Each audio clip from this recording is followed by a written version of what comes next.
Hello, Chiefs Kingdom, and welcome to the Milwaukee Chiefs cast live from the Wolf Den. I am Chris.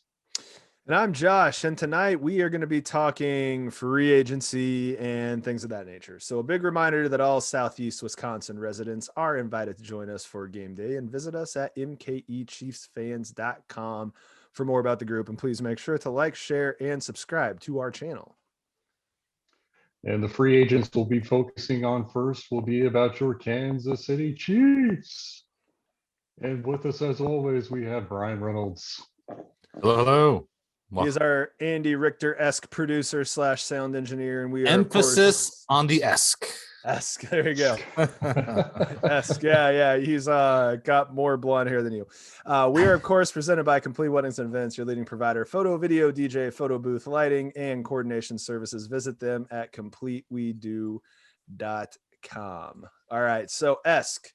I think the first thing we want to get into is just overall thoughts on the Chiefs. Do you have anything you want to kick us off with?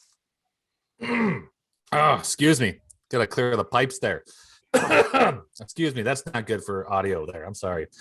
Oh my gosh. What a week it's been. Last 2 weeks seems like, well, first off, I know we're talking about the Chiefs here, but I just wanted to kick off by saying this. Apparently Bill Belichick has like a endless pot of money. Apparently he's just buying up everything right now. And does not want to have a losing season again since it's the first one he's had in 20 years. And so I've been paying close attention to that. Seems like we are doing some O-line work. Tell me I'm wrong. It seems like a lot of O-line work going on. And I think it's kind of weird because I watched the whole season. Maybe I'm wrong, but seems like we did fairly well with the O-line. It just, we had that Super Bowl situation, and maybe that's enough to make this kind of demand and change go on. But we have that, was it Tooney? Am I pronouncing that right? Tooney? Yeah. He's from Patriots. Yeah. Oh, well, he seems like a pretty pricey work, and he's coming in doing what he's gonna. Hopefully, his job is to protect, right? And so, I mean, it seems like are we gonna continue that kind of? Do we predict that kind of? Is the O-line worked out, or still working on that?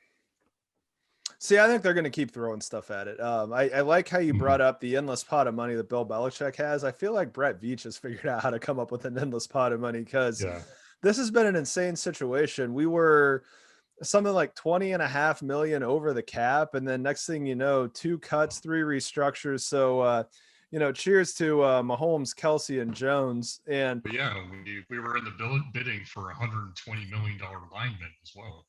Exactly. Yeah. Until the price went up to 140, but why wouldn't? He's 33. But no, I mean, Veach, I think there's just no amount of praise that we can heap on him and the team and their agents and everybody for just having the foresight to be able to navigate anything they want to. And I remember it being talked about when Mahomes' contract came out, that there is the ability to create cap space every single year. But good God, I mean, $17 million just by him being like, yeah, I'd like to get a new offensive guard. And next thing you know, we have Tooney and then we have Kyle Long. And I think if you combine what those two are going to make in any given year, that seems like a pretty significant bargain, assuming Kyle Long has anything left in the tank, which I don't know why you would assume that he doesn't. He took a year off, and there's certainly red flags, but there's also all pro, selections. Same with Tooney. So just hats off to Brett Veach and all the players that restructured. And I'm seriously looking forward to seeing this line get together. I was surprised. I mean, call me negative over here, but I was like, remember people were talking about like, oh, they can restructure all the money. Oh God, negative. Nah. Well, I thought I was fair because I'm like, look, they got their money, they got the contract. It's one of those things whenever talk about how much money Mahomes is getting paid. I'm like, well, I mean, that's what he I like him gets paid. And then it's kind of a send out to all the other, there's going to be quarterbacks long after Mahomes who can do what Mahomes can do. Hopefully not for a long time after we get our all the Super Bowl wins we got to get. But there's going to be more. And then that kind of caliber, that kind of talent needs to have a kind of a representation of what it looks like to make that kind of money, who's pulling those kinds of numbers and pulling off those kinds of wicked passes and doing what they do. And so I'm like, well, there's kind of a maybe, I don't know if this is a union discussion, but you got to keep the money like so that person gets paid who earns that kind of money. So to see like, oh no, apparently the Mahomes and Kelsey and then the team, apparently they want to win. So they do what they got to do to figure it out. My guess is I don't know how contracts work like this. Obviously, I'm not in that deep into everything. I'm guessing people will still get paid. It's just going to be different. So looking good. Well, so what they did with all three of them is they converted salary into bonus. And so that does two things on a very basic level. One, it makes it 100% guaranteed. But at this point, I think it's about as good of an assumption as you can make that those three guys are going to play. And anything could happen. I mean, let's be clear. I could walk out my back door tomorrow and fall down the stairs and break my neck, but I'm not going to make any kind of financial decisions assuming that's happening. In fact, I would probably go as far as to say that I'm going to make every decision that I do in my life assuming that's not going to happen. And that's ultimately what converting a salary to a bonus in March is in the NFL, as far as I'm concerned. I mean, Chris, give me 10,001 odds on that? Differently. Yeah, exactly. I mean, Chris, tell me if you see this any differently than that, but that's what I took that as. Me too. I mean, I'm learning more and more about This whole how you structure contracts and guaranteed money and how you can keep it off your salary cap and whatnot. But Brett Veach is a magician, man. I just the whole fact that we're still out there bidding for some pretty high profile free agents, even after signing Tooney, is pretty cool. Yeah, I kind of look at stuff like this as I don't want to become an expert in salary cap. I don't know. Who knows? The longer we put this together, maybe it'll end up happening, but that's not anything that I'm interested in. And I kind of feel like Clark Hunt is taking the approach that I would, which is, I don't know what the hell any of this means, so I'm going to hire somebody who does. Mm-hmm. And you need to hire somebody that you can trust. And I just think about situations you can put yourselves in life. I can't tell you any of the major details about how an airplane works, but I know enough of the high level stuff to know you got to get some good engineers. You got to do things of that nature. But as a whole, if you put things together correctly and you get enough thrust and you put the wings at the right angle and just kind of make small tweaks, you can get 30,000 feet up into the air. And really the danger zone in that situation is getting through that first 5,000.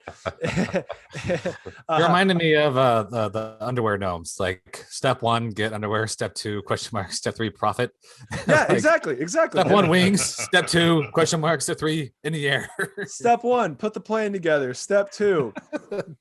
Step 3, 30,000 feet in the air. I mean, in one professional life, I gotta go into an airplane hangar and talk to somebody who was a mechanic and an engineer. And I learned more about planes in that one day than I think that I'll ever learn in the rest of my life. And the one thing that sticks with me is that 4 bolts hold the wings on.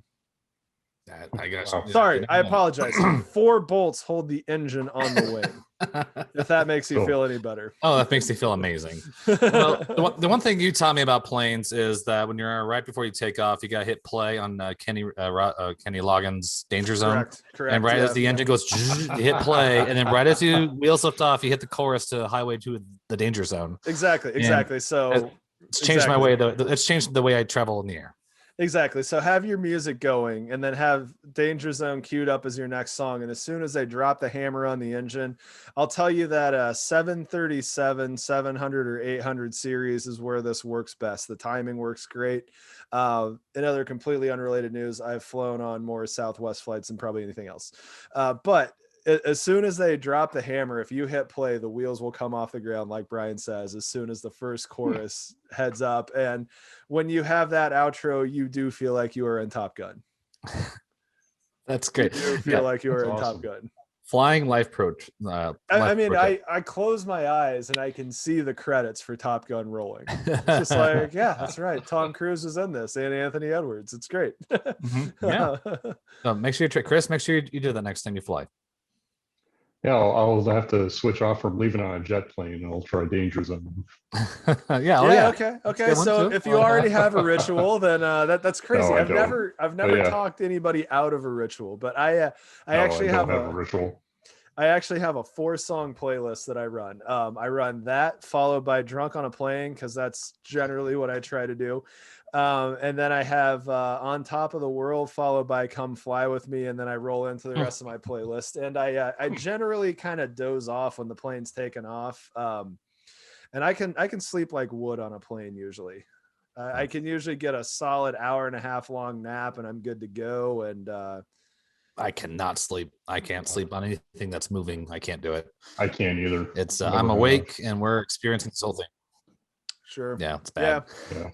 Yeah. I get up there. Usually it's watching some sort of movie with me or watching my laptop, and I'm ordering a few drinks when I'm up there. I don't think it's been a while since I haven't. Unless it's like a cup of coffee, usually maybe in the morning. But if it's an afternoon flight, I'm coming home. Yeah, no, I mean, the airport is one of the few places in the world where it's just perfectly acceptable at all times to have a beer at 6 a.m. That and the golf course. Yeah. Like I said, one of the few, not the only one. But that and one of the few. You're right. Yeah, it's that and the golf course. You can do that. 2 places I thoroughly enjoy being. So while we're talking about money, before we talk more about the Chiefs, I kind of want to pivot to another thing that's about pretty significant money, and that's the new NFL TV deal. So, Chris, what were the things that jumped out at you from the NFL TV deal? Without getting into a ton of the details outside of it's $10 billion a year. That's what the B. Wrong show. I'm sorry. Wrong or show. 11 years in a row. So what jumped out at you? I think it's the flexing. They're actually going to extend flexing games to more than just Sunday Night Football. So they're going to try even harder to make sure that the primetime games are competitive and we're not stuck watching a New York Giants versus a Kansas City Chiefs game or something like that. I mean, it's that's what I found the most interesting in the whole fact that it looks like they're stretching out on more platforms, getting more involved on Amazon as well. Yeah, I got to say that was the one thing that jumped out at me. Exclusive Thursday Night Football rights for Amazon Prime. As far as I'm concerned, by the time that this is over with, which have any of the NFL TV deals gone the whole duration, or do they restructure in the middle? I feel like they restructure in the middle, but I fully expect what they do is neither here nor there. I fully expect within 5 or 6 years, we're going to be hearing rumblings that Amazon's ready to buy everybody out and just run everything. But at the same time, Jeff Bezos could stroke a check for CBS tomorrow. Yeah. And, Amazon's taken over the world, and I don't know that I could be more happy about something like that happening. I'm perfectly okay with it. It's selling people exactly what they want. And, cheers to Jeff Bezos. I saw the Thursday night thing, and I was saying the same thing to my wife. I'm like, oh, it looks like Amazon's making a play, and they got the Thursday night deal. And it's only a matter of time before Hulu is going to step up their game. I assume YouTube is going to step up their game as well to see if they can't move in on the deals before Amazon. Though, of course, Amazon has been the official sponsor when it comes to data analytics, as we've all seen in like the shows and the commercial breaks and everything. So I'm gonna stop you there. I think the car's out. I think the car's out of the barn. The horse is out of the barn. I don't think YouTube or Hulu are touching the NFL. No kidding. Right? Amazon, stop that. Yeah. Well, yeah. I mean, they got that. Clearly, they have the Thursday night deal, and I like to think. I know we're talking about Jeff Bezos here, and then he's got Bezos money, and I know they've got the. Seems like they do have the foot on their necks. I never do count out tech people. When it comes to tech and creativity and what they can do with it, I have a tough time counting them out. But maybe that's also part of maybe they don't want to touch the NFL. Maybe they're like, well, we have other things we want to focus on in terms of our streaming, which obviously doesn't make much sense since the NFL is as popular as it is. But we'll see. I mean, obviously, I think you're right, Josh. I mean, they obviously have the competitive edge, if not all the edge. All the edges are now acquired by Jeff Bezos, and. But yeah, these 110 billion altogether, and it's interesting to see how they divvied up the Super Bowl plays and who's doing what each year. And but yeah, I mean, 110 billion. Geez, that's. I mean, when you get to see the numbers of what that kind of stuff is, and I know we're probably still. I mean, I don't think it's scratching the surface, but there's probably still more on top of that as well when it comes to it and everything. But yeah, it's. Yeah, I mean it's out there, and as long as we can keep watching it, just don't. Here's what I'm worried about is hopefully my Prime covers. Hopefully my Amazon Prime covers being able to watch it, because too many times they've had movies saying like, here's a movie, watch this, and I had to like buy an additional service on top of Prime to watch it. I'm like, well, don't show it to me like that if it's not included with my Prime. And so they better not do crap like that. So I was a little ticked off when they do that. I don't know if you guys ever noticed that, but it happens to me all the time. I have. The thing that I kind of halfway expect to see happen, I think Amazon is as keyed in with their consumers and their customers as any outfit could possibly be. And so I think that we're going to get to a situation where we're presented with a question. Do you want to have $100 Prime and $200 Prime Plus, or you just want to have $150 Prime and it's, Prime Plus? And everybody's just going to do it. And I would kind of halfway expect Amazon to do that, and I'm basing that on nothing other than they just seem to make everything easy. Yeah, they'll find something that I'm sure everyone will find. Well, I mean, it's one of those things when it comes to Amazon, it's like, hey, this is our lives now. This is where we go to buy basically all the stuff. So I guess we just kind of do what they say. That we pay what they tell us to pay. We move on. Mm-hmm. Yeah, just fine. The thing that I've always thought would be an interesting concept is, and this is where I thought YouTube was going to get involved, is get to a situation where you don't have to have a direct TV subscription, which, by the way, I'm really glad those guys got kicked out. Screw DirecTV. But I always thought, instead of having to buy this stupid ass full season NFL Sunday ticket package, can you ever just get to the point where I can throw down a credit card to buy a single game? Yep. And just DirecTV, make the thing $15 and we'll pay it, Or for one team, like MLB.com does. Exactly. Yeah. And so I kind of thought YouTube was going to do that. The only thing that I'll say is that there was one outfit that really did try to do that, and it was BR Live. And they tried it with the Champions League UEFA European Soccer, which is really the best soccer tournament in the world. The most fun one's the World Cup, but the best one is the UEFA Champions League. And they did it, and it was $4.99 an episode. And I think they did that for one season. And then CBS All Access / Paramount Plus picked up the rights for this year. And so the only thing that I can conclude, because BR Live was part of TNT, so Turner, which is part of NFL or CBS, which is part of Paramount, which is, whatever. It's all that stuff. The part of CNN too. Yeah. Yeah, exactly. So it's CBS, Viacom, whatever it is. I don't even know what these companies are called. It doesn't matter, but they're all CBS essentially. And so I'm only, inclined to believe that it just didn't work, and that didn't get the job done. And I was kind of shocked that didn't work, but maybe there's nothing there, and that's why YouTube didn't get into it. I would like to also plug for free. I discovered Tyreek Hill's vlog page on his channel on YouTube, and it's really very entertaining. That's awesome. He has one video where he tries the what's it called? What's the obstacle course? American Ninja Warrior. Ninja Warrior, yeah. He tries that stuff. There's one episode where he's like raising you can see his family, like how he wakes up his kids in the morning. Like a lot of our fathers, he took the pot and the pan, boom, boom, boom, boom. See him doing that. So, I mean, that's all free right there. Right? There's some free entertainment for you. Tyreek Hill's YouTube vlog. It's very, very entertaining. And watch him, workouts, family at home life and everything. So I highly recommend that one. Happy St. Patrick's Day week, by the way, everybody.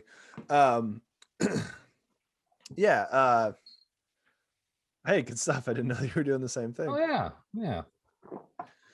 Yeah, so kind of going back to the NFL, the thing that I thought was really interesting about this TV deal, and it seemed to me like the most of the past 10 plus years, NBC's been on borrowed time.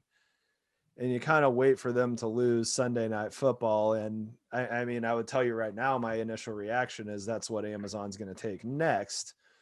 But then you look at the way they laid out the Super Bowls, and NBC gets 3 of them over the next 11 years.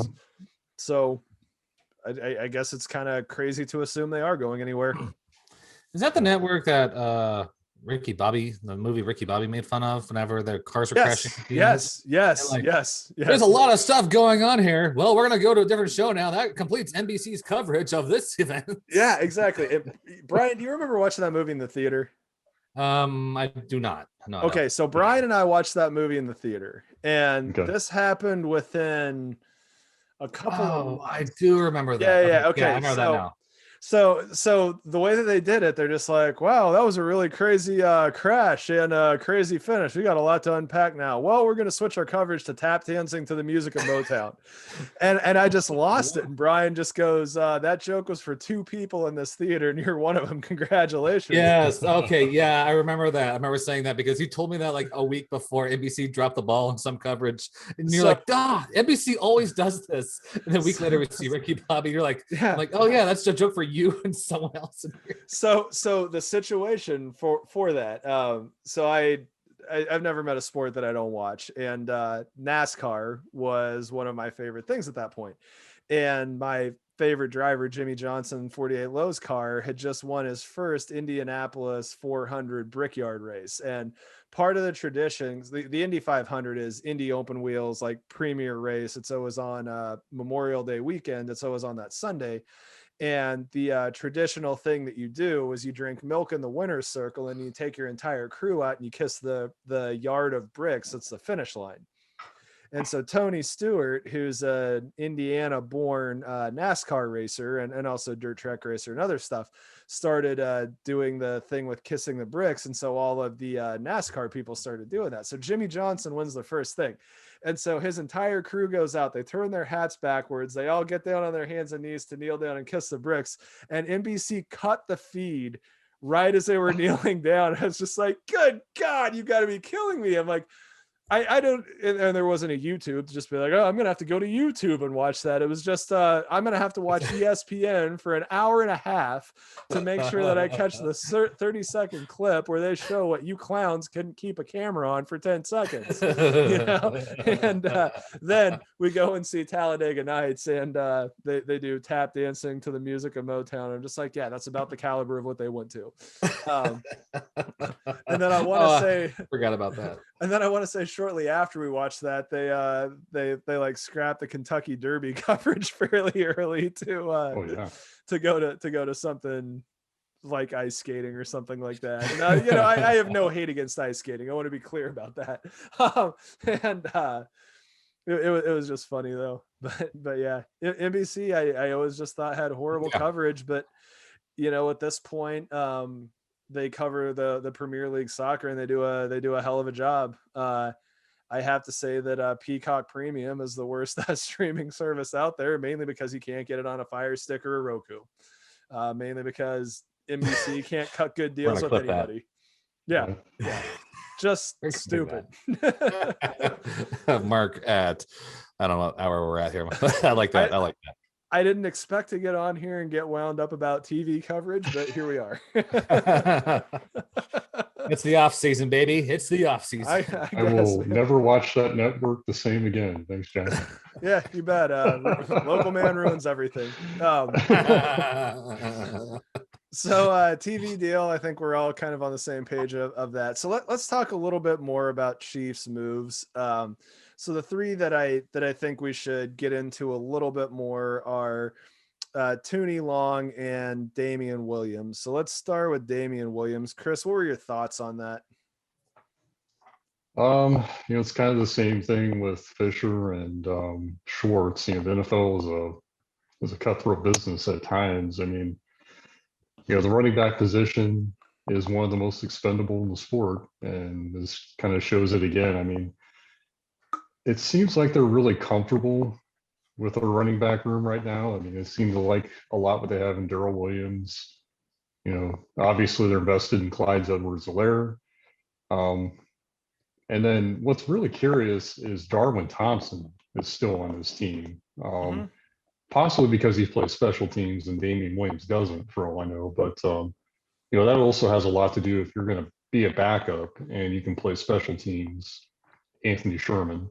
You know, that's going to carry you a long way. So I thought Damien was a really dynamic player and a very underrated receiver at his position. And I still love watching him in the Super Bowl because he, you know, there were a handful of times he juked out linebackers on the sideline. There was one play where he chipped Joey Bosa and almost knocked him backwards. which is a pretty awesome play if you go back and watch it. He was a huge part of, first of all, them almost being the Patriots in 2018 and then actually getting through and winning the Super Bowl in 2019. So let me ask you this. Let's trade Williamses for a second. Let's just say Darrell Williams is the one that sits out last year, and Damien Williams is the one that plays. The Super Bowl play where Mahomes just lays out and throws the ball when he's 6 inches off the ground and it hits Darrell Williams in the face and he doesn't catch it. Damien Williams catches that ball, right? I think he does. I think he does too. And that's what's kind of blowing my mind with this. And I don't want to, make accusations that this was a punitive thing for him sitting out, but I also kind of have to think that they're keeping freshness with Darrell Williams and,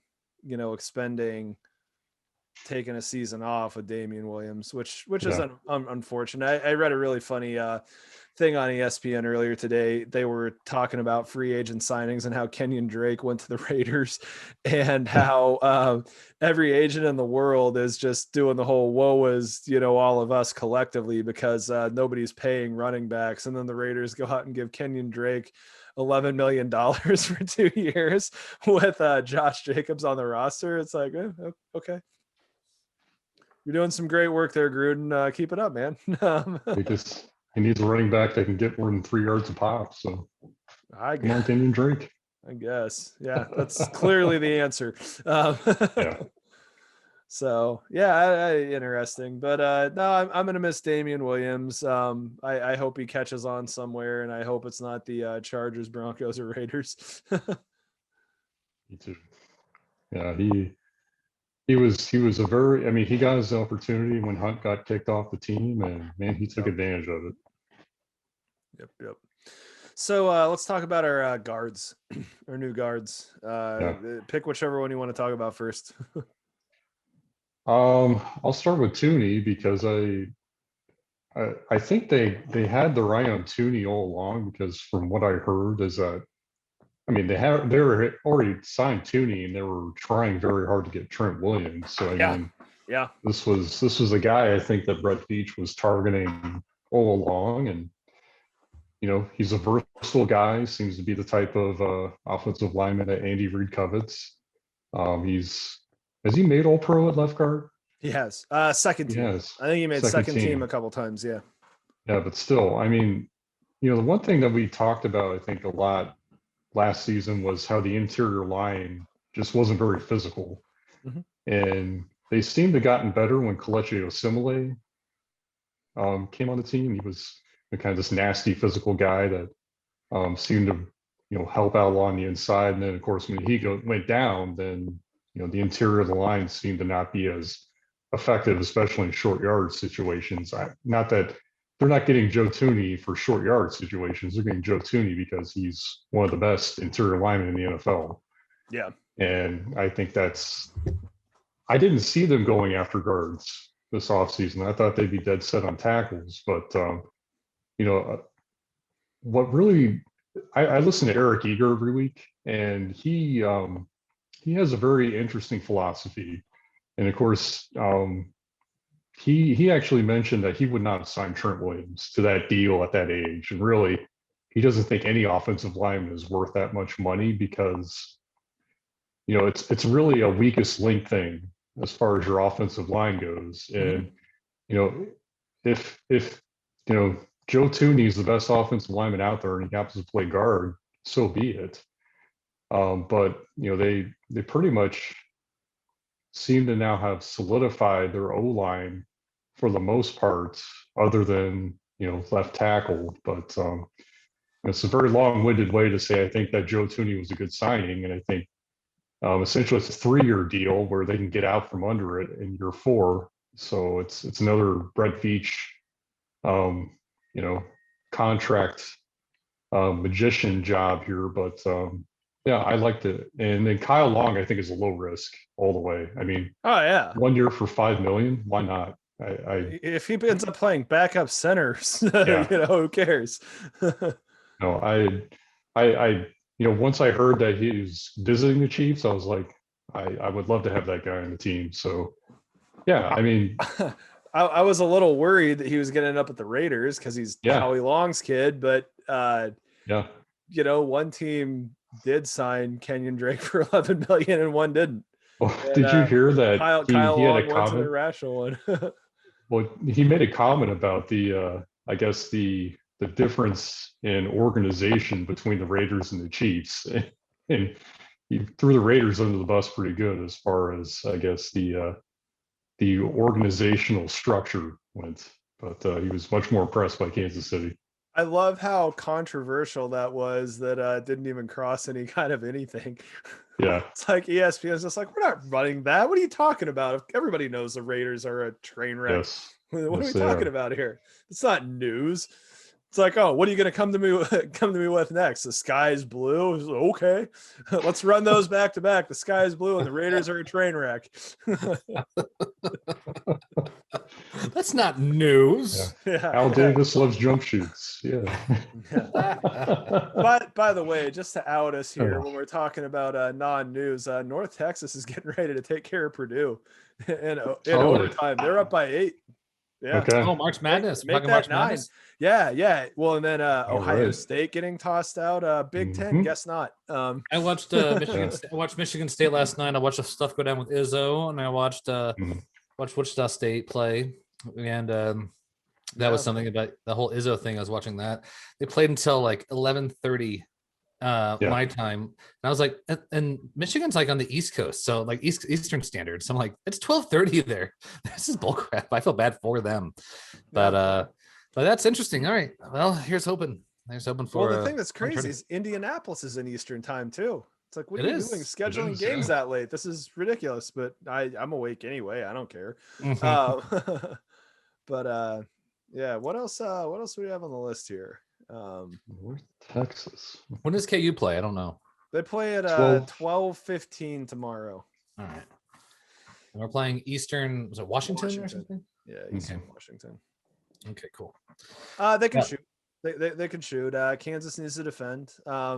If Kansas defends the way they have, they're going to need a break here and there, but they just need to have more better shooting days than they have bad, and play D the way they've been playing D, and you're going to have to beat one elite level team and probably 2. I mean, you're not making it out of that bracket without beating an Iowa and or Gonzaga.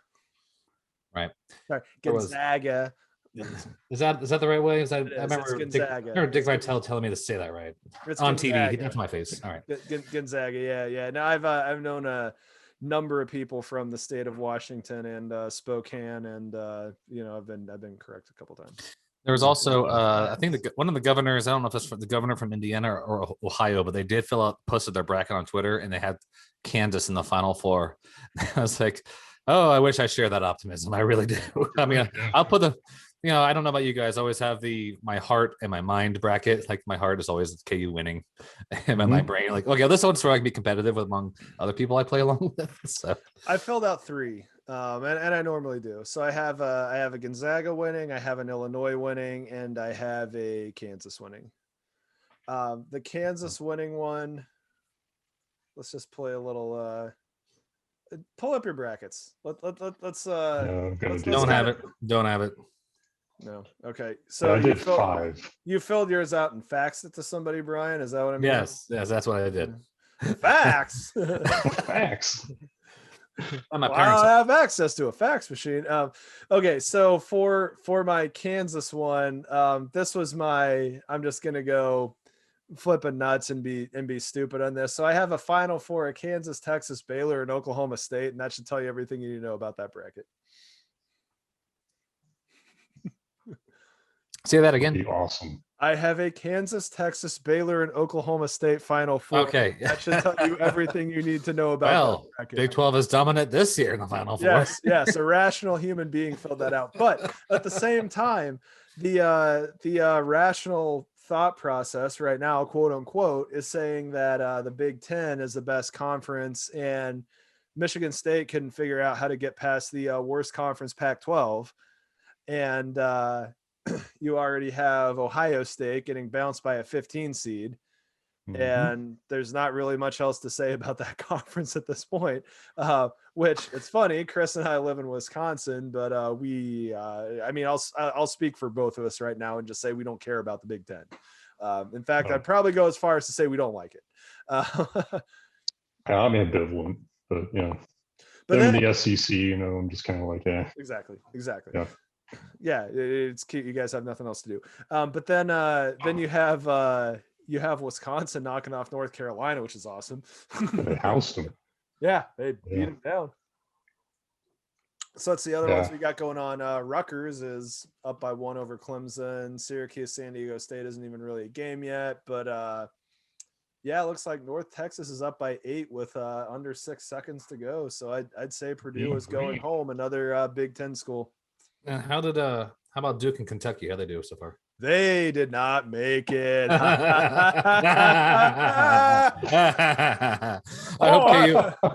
hope KU they have a chance to beat Kentucky in total wins. So we got to do that. So let me look at something We here. could. NIT bracket.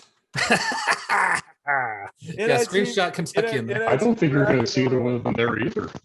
I don't think so either, but we're going to look for sure. Brian, what was that Onion article that we always love? The NIT still has some spots left if anybody wants to play. Yep. Yes. And they say shit like, basketball is a fun sport and it's good exercise. You should really give it a try. Okay, so today, apparently at some point, Colorado State and Buffalo played, and then Ole Miss and Louisiana Tech played. Tomorrow we've got Memphis and Dayton, and then St. Louis and Mississippi State. Those are the 1-4s. Then we have. Were they really only playing an 18? Where the hell's the bracket? I don't know. I never looked at an NIT bracket before. NIT bracket, yeah. I think one of these things exists. Hold on. No web developer took the time to fill. Like, I'm not uploading that. The last time it was uploaded, it was like 2009. I'm not building a bracket. Yeah, no, we have a chance to beat Kentucky in total wins. So am I right? So with KU, if they go on a little bit of a run. Yeah. And of course, one of my coworkers who was a UNC person, he did mention like, well, yes, of course, until one of your seasons gets vacated. I'm like, oh crap, don't say that. Don't say things like that. So let me ask you this: do you think they should have vacated last year? Should they have seen that coming and just vacated last year? Like because of coronavirus? Yeah, they should have just been like, yeah, hey, we'll just go ahead and volunteer to take our lumps right now.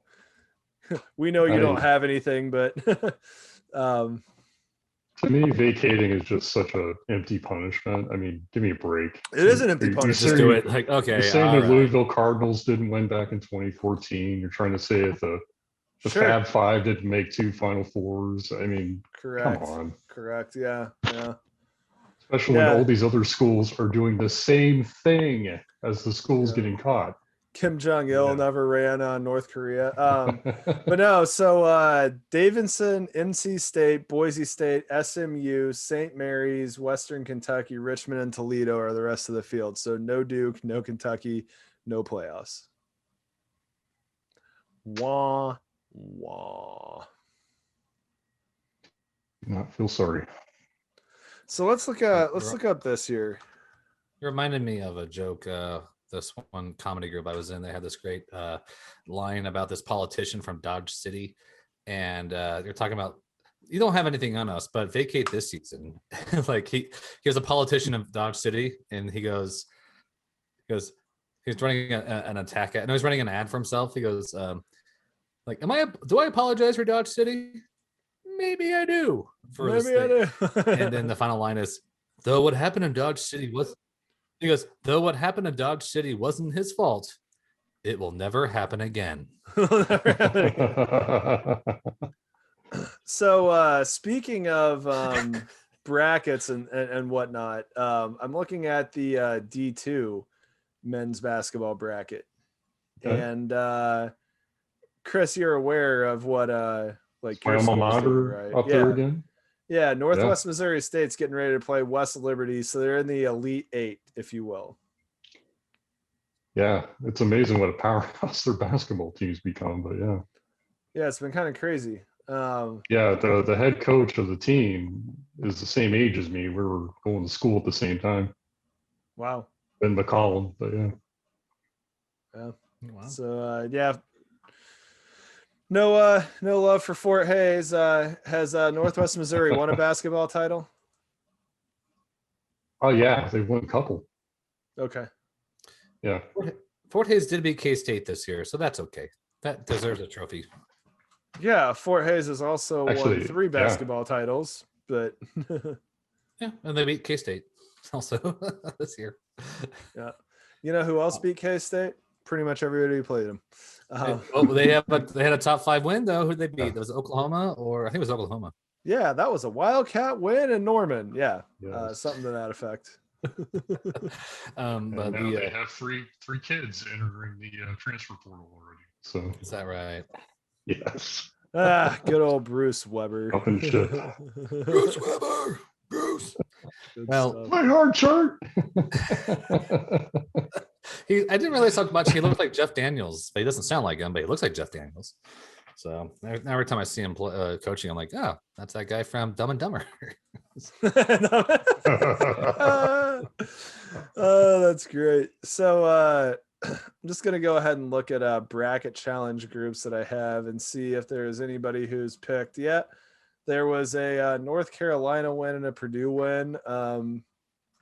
I was happy for the financial contributions those guys put into everything. So any other NFL stuff that we get into aside from what the hell's going on with Deshaun Watson? Well, you're missing out on the most important Chiefs signing. We got the Belldozer back. Yeah, that's The right. Chiefs have not won the Super Bowl when Blake Bell was on the team. There you go. There you go. There you go. So yeah, The Belldozer. we filled out the roster right there, man. The Belldozer. Yeah, The but Belldozer's seriously, what's going on with Deshaun Watson? Was that guy just 22 apparently? lawsuits now? Yeah, Was it 22? I thought I saw up something to like 12. 22. Yeah, It's it's at up to 20 22 now. It's at Yeah. 22. That is 10 from 22. before we logged on. Yes. Oh, No, this I found No, out this hold on. afternoon. I'm seeing no. lawyer. Now will be 12 lawsuits against Watson. That the ESPN headline says 12. Oh. Okay. If This is coming from a Houston reporter, but yeah. Okay.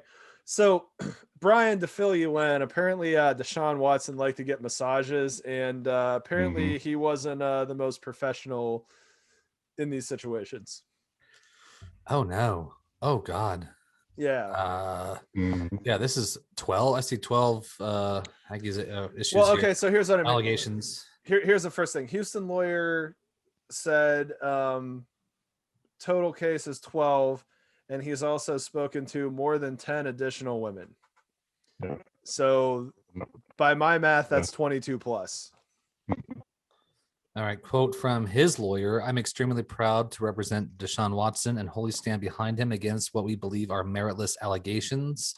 This is from the New York Post. However, we will wait and comment in detail until we've completed our review of the numerous evolving allegations from Mr. Busby. We will respond next week and ask you to keep your open mind until we do so.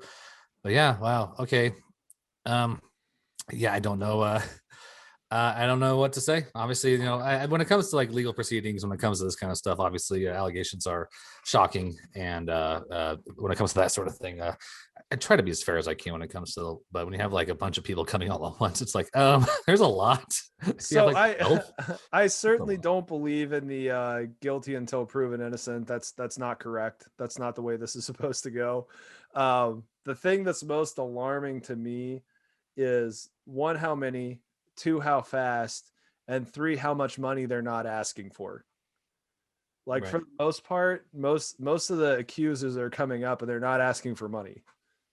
And it's just, well, these are all civil suits, but I don't know. Shit. Yeah.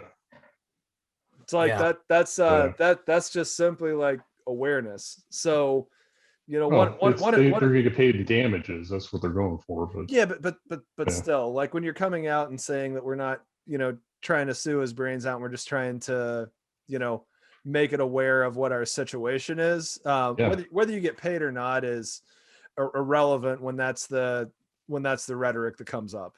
And to also to a degree, and and- if it's a also, Go ahead. if I may, I also want to read to what the lawyer for the other side, just to balance it out here. I just want to say what their lawyers said. Sexual assault is real, wrote Mulugeta. Apologize if I'm saying that wrong. Mulugeta, who represents dozens of high-profile NFL clients. Victims should be heard. Offenders prosecuted. Individuals fabricate stories in pursuit of financial gain. Often, their victims should be heard, and those offenders also prosecuted. I simply hope we keep the same energy with the truth. Represents dozens of high-profile NFL clients. Okay, I don't know if that. Okay, maybe that was another person who maybe represents that. But I'm just looking at what the lawyers are saying right now, releasing to the statement. The clients are here. I'll include the link to the story in the comments as the summary as well, so people can read it. But yeah, I mean that is very shocking for sure. Yeah, Watson's agent, David Mulugeta. It's real. Victims should be heard. Offenders prosecuted. Individuals fabricate stories. I simply hope we keep. Yep. So that's what he was saying. Yeah. So I mean, it's lawyers talking lawyers. Yeah. Right.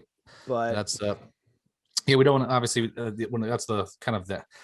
That's kind of the when it comes to this stuff. Obviously, everyone needs to be heard. That's kind of because you know how it works in the press. You put this stuff put this up there out there in the press, and that's not how legal proceeding works. That's why it's designed a certain way to work the way it does. But however, there is something to be said for the PR and then the work that on this side of things. Sure, clearly the press is awesome. I mean, oh yeah, they've been doing a bang up job at everything for the past 50 years. They're like undefeated. Yeah, but no, more than anything, just what's coming out in the just volume. It's alarming. Yeah, it's alarming, and more than anything, I'm happy that our quarterback is part of will they or will they not put out pictures of their baby. You know, that's that's the type of riveting things that I'm enjoying looking at from the Mahomes. Ooh, baby photos. Like, man, when are they going to put out baby photos, and when are they going to plan a wedding? It's just like, oh man, they're not doing whatever this is. The most I hear from Patrick Mahomes is on a State Farm commercial right now. I mean, that's pretty much for me. Exactly. I mean, it's like three smiley faces when Tooney was signed. Right. So, yeah. And she also bought a sterling silver necklace as well, I believe, when her baby was born. Mahomes is for Sterling. For Sterling, yeah, exactly right. So, but yeah, that's the kind of stuff we're looking at this time. But yeah, that is, oh my gosh, yeah, you're right. It's funny, like when you say like, yeah, baby photos, I'm like, yeah, baby photos, like I would be unrecognizable to like mid-20s Bryan. Like, what the hell are you talking about? Sure. I guess this is growing up.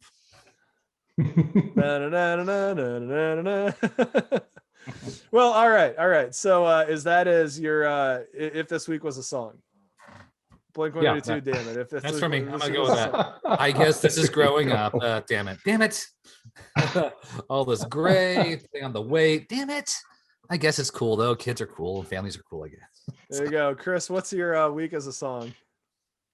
Yeah. Well, Deshaun Watson's burning down the house right now. So burning down the house by Talking Heads. Burning down the house. Oh God. Yeah, so I'm gonna go with Madness, Our House, mainly because it's March Madness. So we got some Talking Heads, some Madness, and some Blink-182. So we're in a very punk rock type of vibe here tonight. I don't know if I sent you the links to this yet, but there's a big push meme right now, a big meme. They're like songs that if Blink-182 played them, and like there's like bands covering songs. Like this one he did 1 Week by Bare Naked Ladies as if Blink-182 did it, and it's really awesome. It sounds that's incredible. That's exactly what it would sound like. Okay, so definitely send me that. So I remember when we were going to school back at Fort Hays State University, and there was a handful of albums that came out, and it was Pop Goes Punk. And so you had some of the best pop songs played by the highest, rated punk rock bands at the time. Mm-hmm. And I remember having this album, and some of my favorite ones were Further Seems Forever. And I feel like this was the first iteration of Further Seems Forever after Chris Carrabba left to go do Dashboard Confessional, but they played Bye Bye Bye. And I remember listening to that and going, if Bye Bye Bye would have come out as a rock song, I would have been all in on Bye Bye Bye. Yeah. Yeah, so I could see Chris Carrabba pulling sorry. that off for sure. Yeah. Yeah. Sorry about that. But another one. Do you remember the band Rufio, Chris? No. Okay, was so like a spin on Hook or something like that? you would think so, and I that Yeah. might have been what it was. But no, look up the band Rufio and look up their cover of the Madonna song "Like a Prayer." It is awesome. Oh, okay. It is awesome. It is awesome. I will check that out. And this guy also has one. He has 1 week if Blink 182 wrote it, and also for one for Semi Charmed Life. That's great. That's great. Yeah, definitely looking forward to looking at that. But no, I always love the covers. So like Me First and the Gimme Gimmes did good stuff. But Goldfinger 99 Red Balloons is always a good one. Yeah. Newfound Glory did 2 From Your Screen to Your Stereo albums. My Heart Will Go On. That could have been a rock song. Oh yeah, that's that one. Josh wrote one back in the day. He wrote one for the car. He punked out the Cars. Just What I Needed. I know that. Yeah. That was pretty rocking. I guess just what I needed. Well, that and the Joker, the Steve Miller Band Joker song. Oh. Yeah. Can't say that I was a good guitar player or anything by any means. Can't say I was a good singer, but I definitely had a little bit of a feel for something that would work, and that song worked. You can program a show, and program a show. Yeah, we'll have to record a song. The people need to hear your voice. Actually, I think I enjoy hearing your singing voice when it's recorded and live too. But I enjoy. Yeah, I remember I sent a couple comedy songs your way, and you sent back some demos, and like, this is hilarious. Yeah.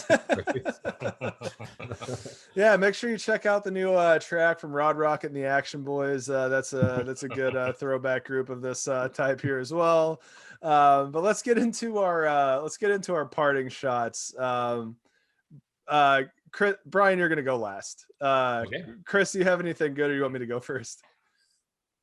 How about you go first? Go from this to what I'm going to. No. Okay. So I have something that's actually fairly serious. So this week I saw that Sean Bradley, the NBA player, was that what you're going to talk about, Chris? No. Okay, but Sean Bradley was riding his bike and a car, hit him, and he was paralyzed. And Sean Bradley, you just remember him being this imposing 7.5 foot tall dude on a basketball court. He was in Space Jam. He was a tall guy.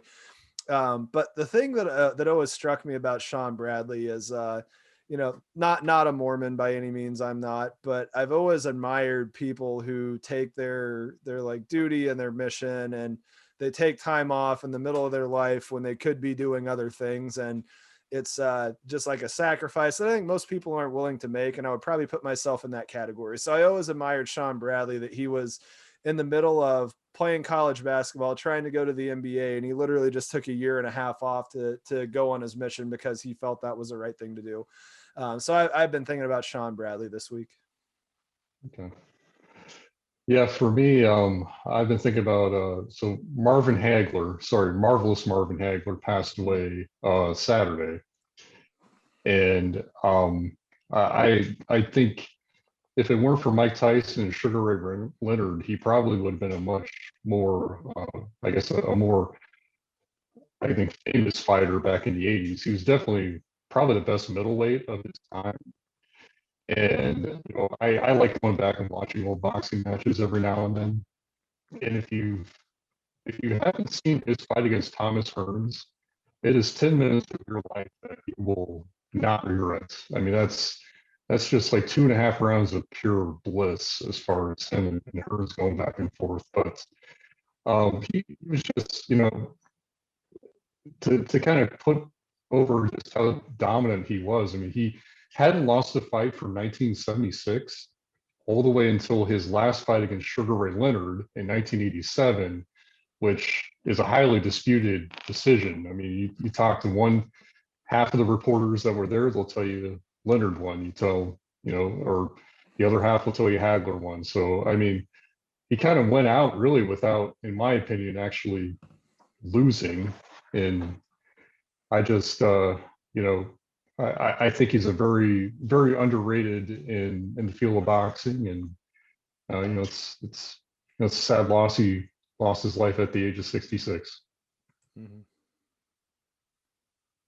Bryan, what you got? Ah. So I changed my background to accommodate what I'm about to talk about.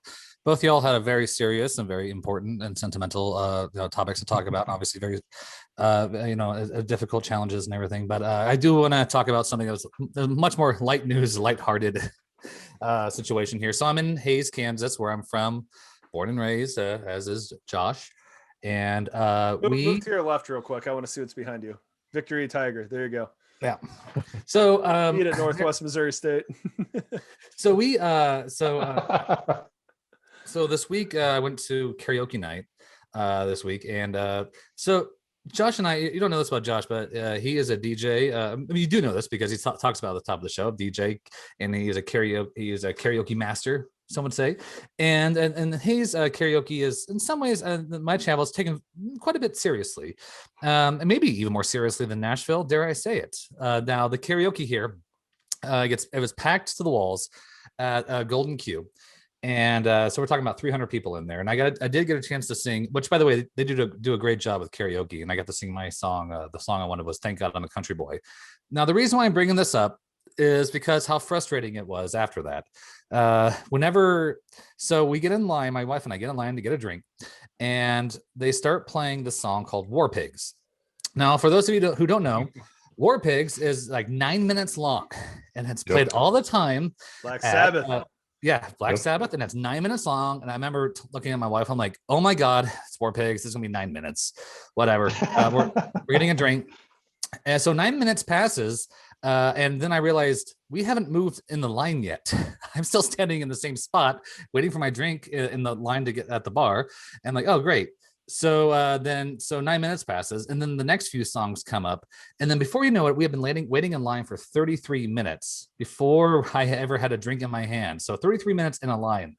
And so I told Josh this story because he tells me, it could have been worse. It could have been those songs plus Paradise by the Dashboard Light, which is 6 minutes. No, and it's 8.5. 8.5. Pardon me. 8.5. And song, then. Yeah. What was the other song you said? American Pie, which is also 8.5. So 8, and 9. So we're talking 16, 26 minutes. Basically, those three songs, those 3 songs could have been the song while I'm waiting there. Like I could have sat through there and not moved during Paradise, War Pigs, and American Pie. And I got there's a part of me. Josh, what's it called? Like that's what a DJ uses to play so they can go to the bathroom. Exactly. And we're not talking about to take a leak. If you have to use the bathroom, you play one of those 3 songs. Not all of them, one of them. Yeah, in this case, I'm there for 3. So I'm thinking to myself, maybe this is a certain time where I need to do a snotty thing and review them on Google or Facebook and say, John Taffer from Bar Rescue needs to come here and take care of this. But I had to check myself because I've been to this bar 1,000 times and 999 great time. Always had it's just the one time that happened to caught me. And all of a sudden I find myself thinking about John from Bar Rescue. And so I had to check myself. And what was it, Josh, who were saying no. I said, John Taffer's going to have the hidden cameras. He's like, I got to go in there. It's like, your refrigerator is impeccable. You have your beer at the right temperature. This place is packed and everybody seems to be getting served. It's like, you're doing a great job. Who called me in here? Yeah, who called me? And I raised my hand like I did. You're are not allowed. Fired. I'm fired. I'm like, I don't work here. And he's like, that's what makes this more complicated. So that's a Seinfeld reference. That's what makes this more complicated. So Golden Q, great bar, great time. It just so happens that I happened to get caught on a night where maybe I was waiting a little bit longer than average. But all in all, always a great time. Get the Q Burger. If you're coming to Hays to watch sports or whatever it is you're passing through, make sure you go there, get a Q Burger, hang out. And if you're on karaoke night, maybe I'll see you there. Sounds good. Awesome. All right. Well, Chiefs Kingdom on that night. On that note, good night. Go Chiefs.